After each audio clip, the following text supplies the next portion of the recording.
Cheers and salutations. Welcome one and all to Americans Learn. And today we continue on with our adventure with Sabaton history. That's right, we're not for all you hip cool cats. We would not know about this YouTube channel. And also, because of this, we are making our new groundbreaking decision. And that is, first we get our learn on, then we play the music video. So first learning, then fun. So what video are we talking about? What exactly are we going to be covering? Now, as always, as a promise is a promise will always be a promise.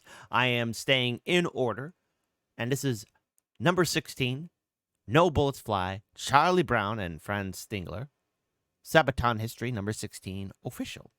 So, okay, I know nothing of this, so let's go ahead and check it out. Let's go ahead and get ready since I'm in charge of the ones and twos, and let's get ready to play this video. But before we do, please support Sabaton History. The original link to this video is in the description box below. It's the right thing to do, but please be sure to follow Sabaton on all of their social media links.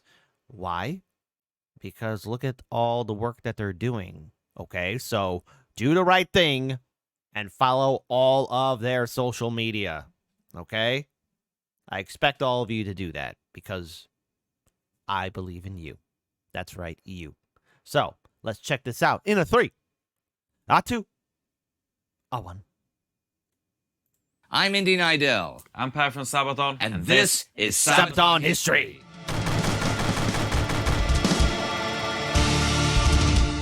Even in the depths of the inhumanity of World War II, you still find stories of humanity and even honor between the two sides. Yeah, and thanks to the American author Adam Marcus, we found out about the story about No Bullets Fly. And that's a story I'm going to tell you right now, and then Per's going to tell you about the song. It's hard to describe if you see an airplane like so crippled, and for me it would have been the same as shooting at a parachute. I just couldn't shoot.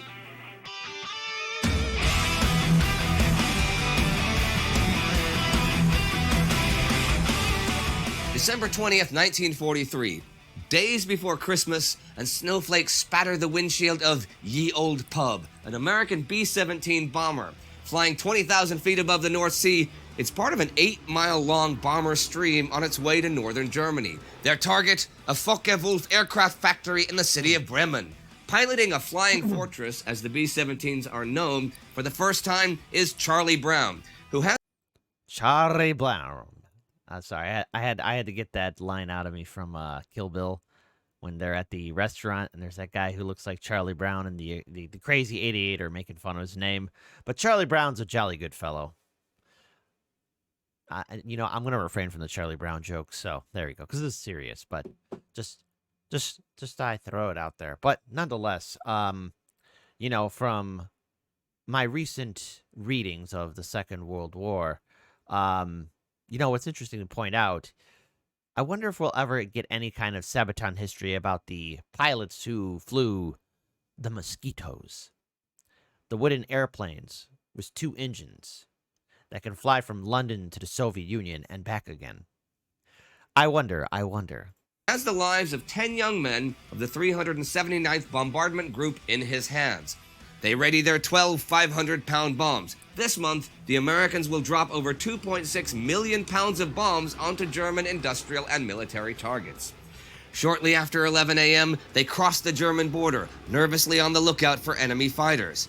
Because if they can see Germany, so too can the German spotters see them and calculate their height, speed, and intended destination. Covering them as escorts are P-47 Thunderbolts, whose job it is to intercept the enemy.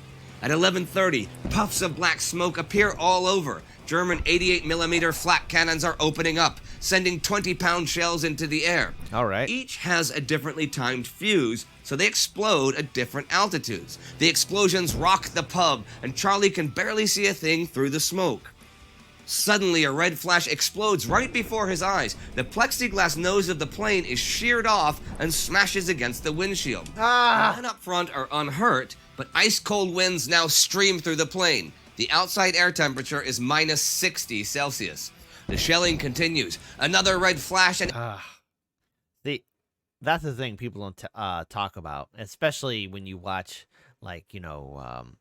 superhero movies or, people flying high up in the sky. It gets really, really cold up there. no one. Yeah, only recently have people talked about it. Case in point, I think the best example of what we see like in film was the first Iron Man film. Remember when Disney used to be great? Hold on. Remember when Marvel movies used to be great? I remember, and so does Petridge Farm. I just made myself sad. Engine number 2 is dead. Another shell goes straight through the left wing before exploding further above. And on the right, engine number 4 is damaged and spins wildly out of control. Charlie fights the controls to keep it from ripping off the wing. But yet another shell rips through the roof. Charlie's main focus, though, is now on keeping the plane straight, as the command to drop the bombs comes over through the radio. The pub gives a big kick as the heavy cargo falls on the smoking city down below. It's time to head home. The bomber formation turns back towards the North Sea. But the danger hasn't passed. They are still over enemy territory. Charlie's crew frantically scan the sky for enemy fighters, but the sky is empty of them. Okay. Not just the enemies, though, also their own. Look to the right and then look again and see the enemy in the eye. No bullets fly, spared by his mercy.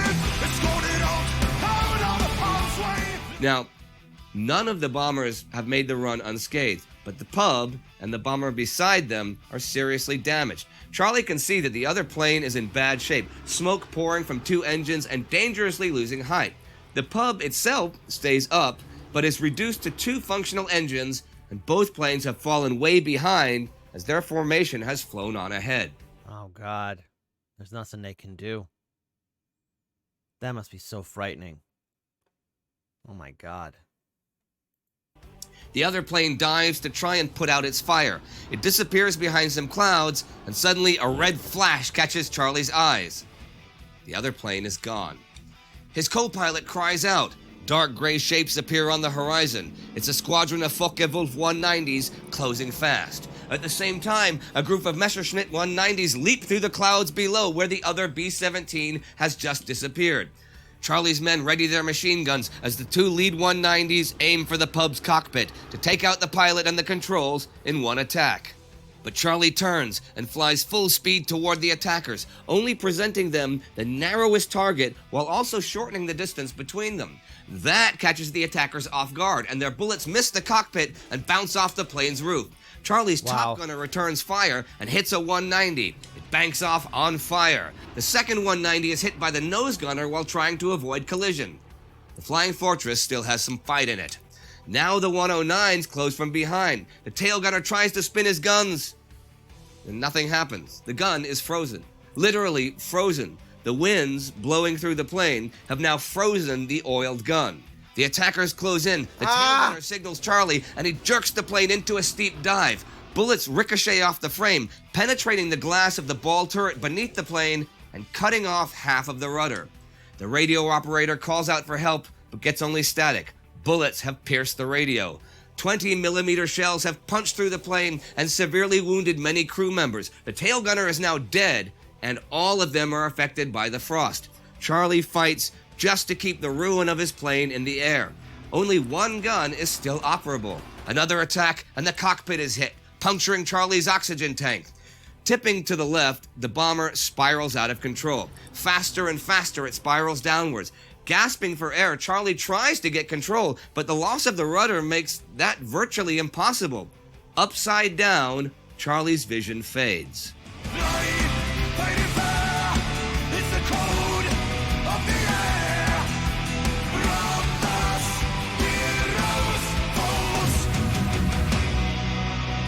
As the bomber plunges towards the city of Oldenburg, Charlie comes to. The lower altitude has more oxygen. Immediately, he hauls on the controls, fighting the plane with all of his strength. At just 3,000 feet, under 1,000 meters, he pulls it out of its dive.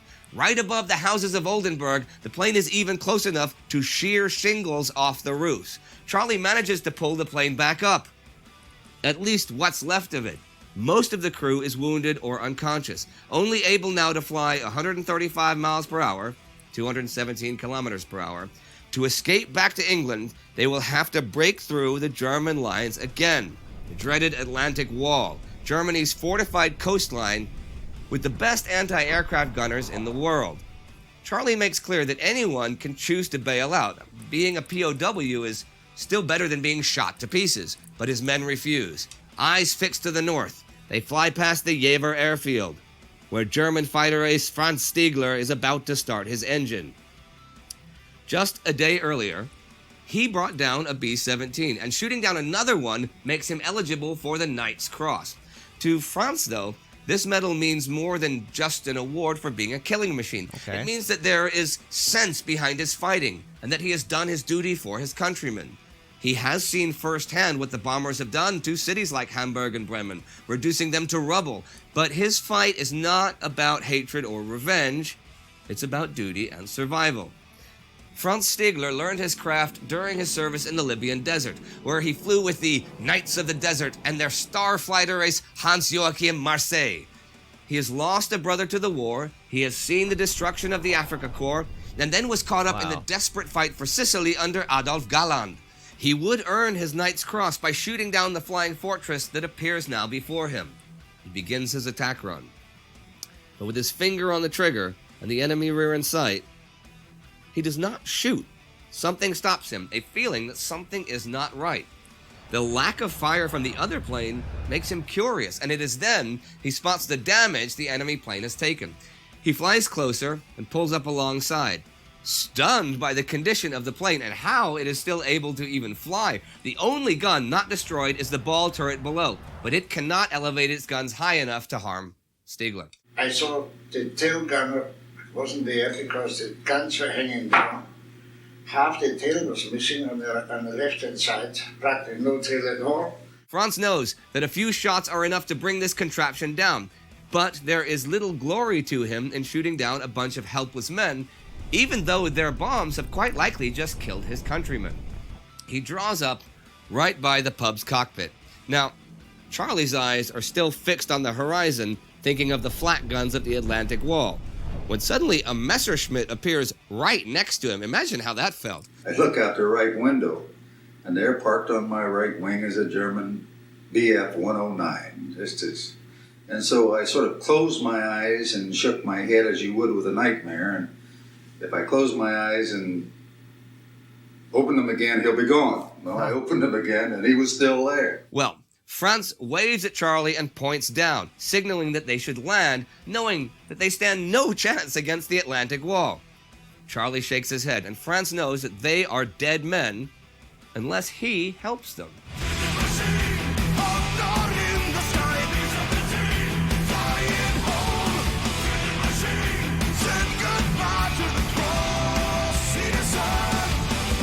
So he stays with them as they fly towards the Atlantic Wall. See, the experienced German spotters on the ground will easily recognize one of their own.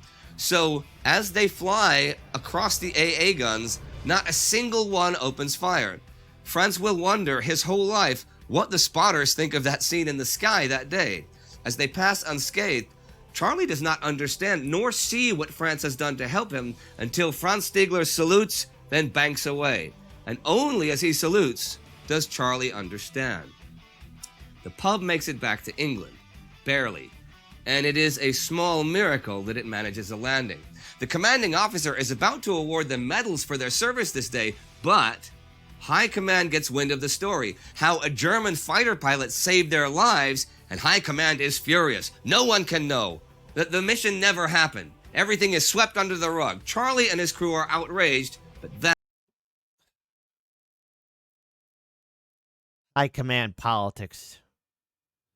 Oh my goodness! I wonder who was in there who really thought that should be covered up and silenced.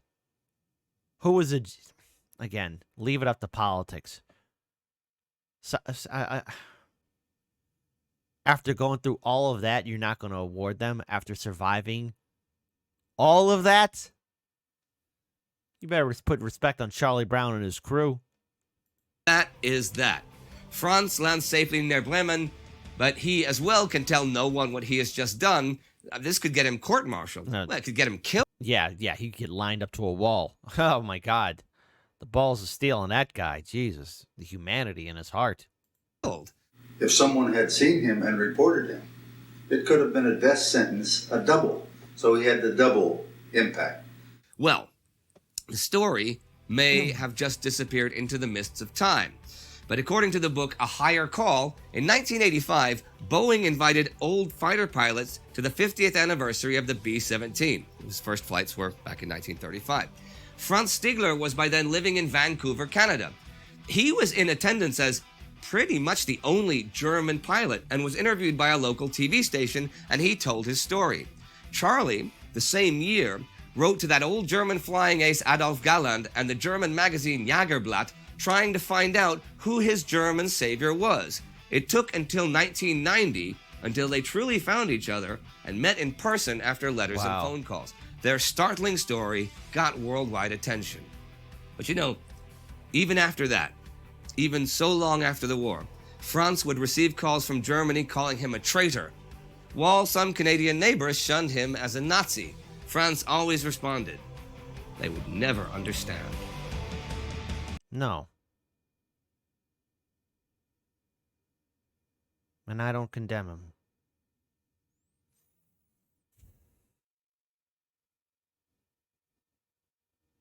I never knew this story. Huh. Starts off as a little bit funny. Charlie Brown, ye old pub. Then you hear it in its full entirety. No one could ever understand. And this is a work of art. And more importantly, this is a story I think we all can learn from. Franz, what were your feelings when you met again for the first time? I was so happy as we met that I dropped him on top of him.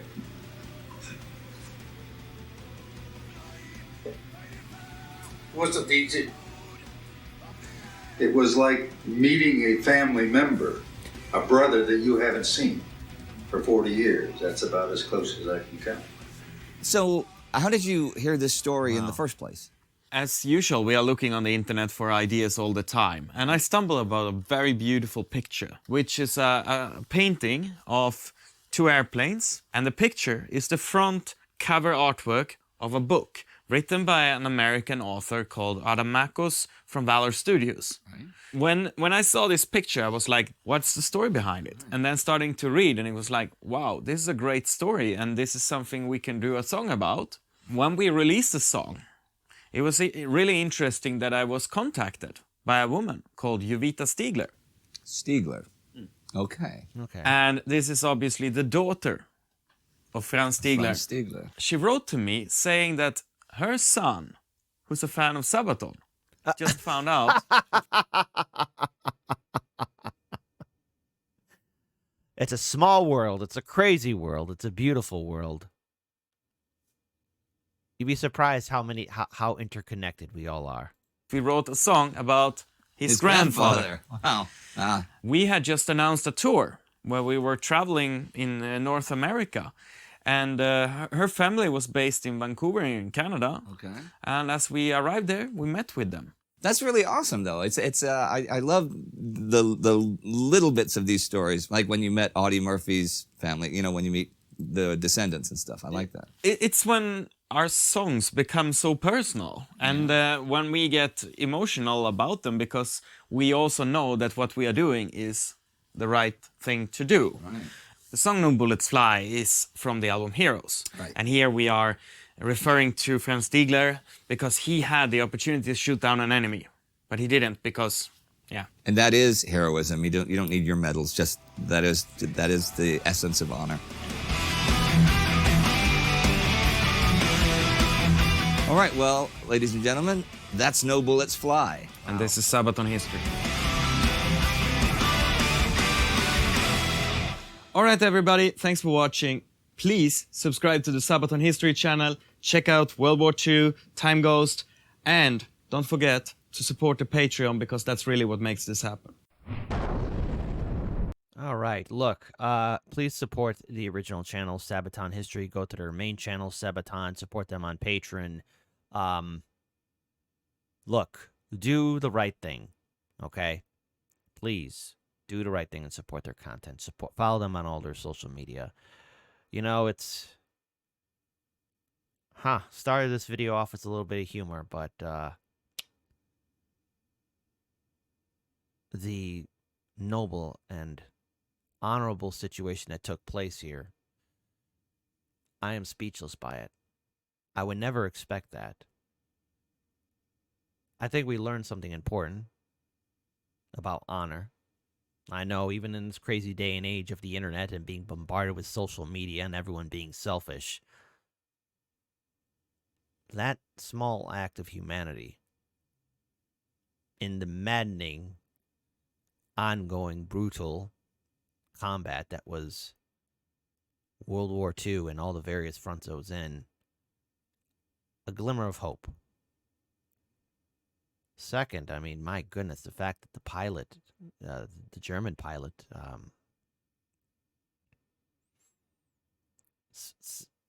didn't get lined up against the wall. My God. I don't even know how to even that remained quiet as it was. Well, I think we all know what this means now. We have a little bit of fun. Let's go ahead and listen to the music video. And as always, I will let the video play and I will not pause it. Let's check it out.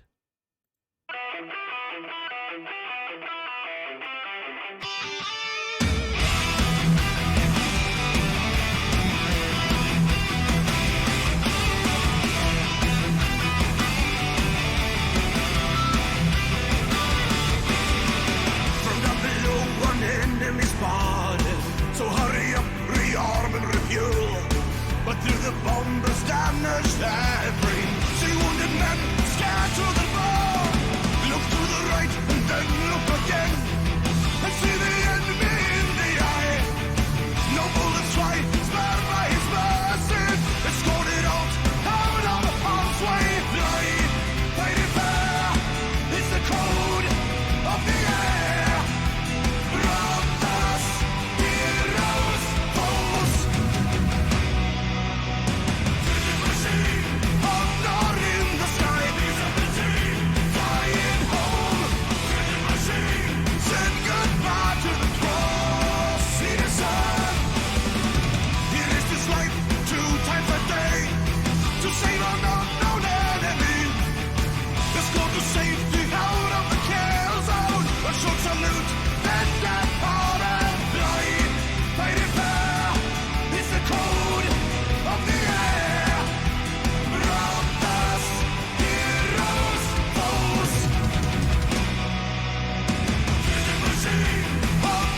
Well,